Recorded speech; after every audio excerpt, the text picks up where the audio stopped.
Ang Diyos na pag-asa natin, siyang nagbibigay ng sagana ng lahat ng bagay na ating pwedeng ikagalak. Isang mabait na anak, kagalakan ng magulang, isang mabuting asawa, kagalakan ng puso, isang mabuting kaibigan, kagalakan ng puso, isang mabuting taga-akay, manggagawa, kasiyahan ng kaluluwa.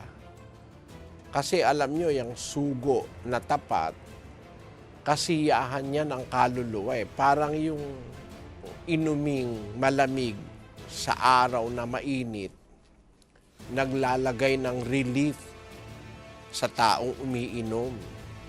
Ang sabi sa Kawikaan, sa 25:25, Kung paano ang malamig na tubig sa uhaw na kaluluwa, gayon ang mga mabuting balita na mula sa malayong lupain. nakakapagbigay ginhawa yung sugo at saka yung mabuting balitang daladala niya. Yun ang ating mapapansin doon.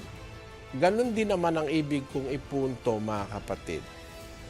Pagka tayo ay tapat sa Diyos, marunong tayong kumilala, maibibigay ng Diyos yung mga bagay na ating ikagagalak. Yung isang mabait na anak, masunuring anak sa magulang, kagalakan ng puso yun, mga kapatid.